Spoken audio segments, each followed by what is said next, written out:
15 अगस्त 1947 को जब देश आज़ाद हुआ तो पंडित जवाहरलाल नेहरू देश के पहले प्रधानमंत्री बने। क्या उस समय पीएम पद के लिए नेहरू से बेहतर सरदार पटेल थे?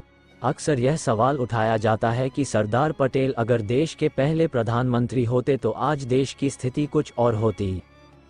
ये बात शुरू होती है आज़ादी से पहले। सन 1945 में जब द्वितीय विश्व युद्ध खत्म हुआ तो ब्रिटिश सरकार को ये समझ में आ गया था कि अब भारत को अधिक समय तक गुलाम बनाकर नहीं रखा जा सकता है।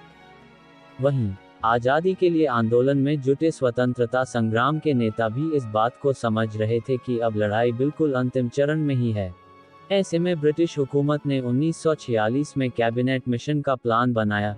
इस कैबिनेट मिशन को इस तरह से समझा जा सकता है कि यह आज़ादी के बाद के सरकार के साथ प्लानिंग करना। अंग्रेज अधिकारियों को इस बात की जिम्मेदारी दी गई कि वे भारतीय नेताओं से मिलकर इस दिशा में बातचीत करें कि आज़ाद होने के बाद भारत देश को किस तरह चलाना है। इस तरह से देश में अंतरिम सरकार की रूपरेखा बननी तय हुई। देश में वायसराय की एग्जीक्यूटिव काउंसिल बननी थी। अंग्रेज वायसराय को इसका अध्यक्ष होना था। दूसरी तरफ कांग्रेस पार्टी के अध्यक्ष को इस काउंसिल का वाइस प्रेसिडेंट बनना था। उस समय ये भी लगभग तय था कि यह वाइस प्रेसिडेंट ही आगे चलकर भारत का प्रधानमंत्री बनेगा। जिस समय ये पूरी चर्चा चल रही थी उस समय मौलाना अबुल कलाम आज़ाद कांग्रेस के अध्यक्ष थे। कलाम आज़ाद 1940 से ही इस पद पर बने हुए थे। महात्मा गांधी चाहते थे कि मौलाना अबुल कलाम आज़ाद ये पद छोड़े दे, लेकिन वह ऐसा नहीं करना चाहते थे। आखिरकार गांधी जी का दबाव काम आया और मौलाना अबुल कलाम आज़ाद ने कांग्रेस अध्यक्ष का पद छोड़ना पड़ा। इसके बाद कांग्रेस के नए अध्यक्ष की तलाश शुरू हुई। दूसरे शब्दों में कहें तो देश के भावी प्रधानमंत्री का चेहरा खोजा जा रहा था। हालांकि गांधी जी ने नेहरू को प्रधानमंत्री बनाने का मन पहले ही बना लिया था। अप्रैल 1946 में कांग्रेस कार्य समिति की मीटिंग बुलाई गई। इस मीटिंग में महात्मा गांधी, जवाहरलाल नेहरू, डॉक्टर राजेंद्र प्रसाद, खान अब्दुल गफ्फार खान, आचार्य जेबी कृपलानी समेत अन्य दिग्गज नेता शामिल हुए। उस समय कांग्रेस अध्यक्ष का चुनाव प्रांतीय कांग्रेस कमेटियां करती थीं। खास बात ये थी कि किसी भी प्रांतीय कमेटी ने जवाहरलाल नेहरू के नाम का प्रस्ताव नहीं किया था। कांग्रेस की 15 प्रांतीय कमेटियों में से 12 सरदार वल्लभ भाई पटेल के पक्ष में थीं। इसकी वजह थी कि सरदार पटेल की संगठन पर पकड़ काफी मजबूत थी। उस समय 3 कमेटियों ने जेबी कृपलानी और पी सीतारमैया का नाम प्रस्तावित किया था। इससे एक बात तो साफ थी कि बहुमत पटेल के पक्ष में था।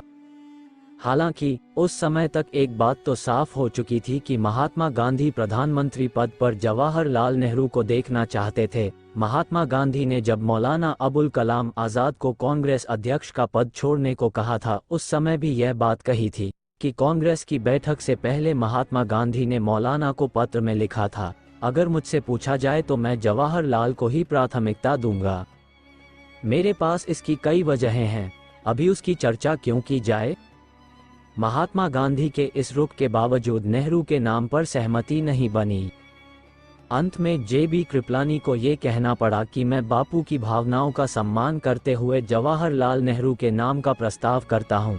इस बात के साथ ही उन्होंने एक कागज पर जवाहरलाल नेहरू का नाम लिखकर आगे बढ़ा दिया। कार्यसमिति के कई सदस्यों ने इस पर हस्ताक्षर किए। इस कागज पर सरदार पटेल ने भी हस्ताक्षर किया। बैठक में महासचिव जेबी कृपलानी ने एक और कागज पर सरदार पटेल से उम्मीदवारी वापस लेने का जिक्र किया।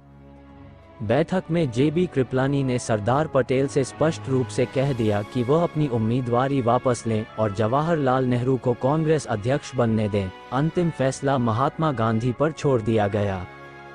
इसके बाद महात्मा गांधी ने नेहरू के नाम वाला कागज सरदार पटेल की तरफ हस्ताक्षर करने के लिए बढ़ा दिया।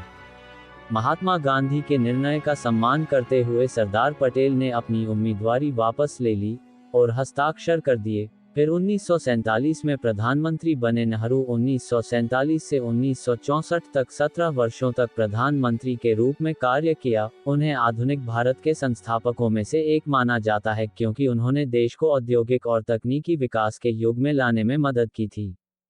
राजमोहन गांधी अपनी किताब पटेल ए लाइफ में लिखा है कि कोई और वजह हो ना हो लेकिन इससे पटेल आहत जरूर हुए होंगे।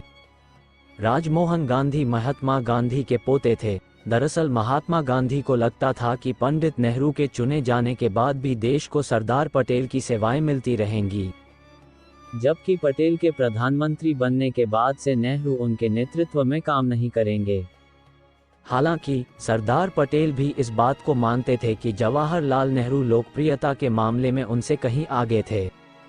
महात्मा गांधी ने उस समय के पत्रकार दुर्गा दास को दिए एक इंटरव्यू में बताया था कि जवाहरलाल नेहरू बतौर कांग्रेस अध्यक्ष अंग्रेजी हुकूमत से बेहतर तरीके से समझौता वार्ता कर सकते थे।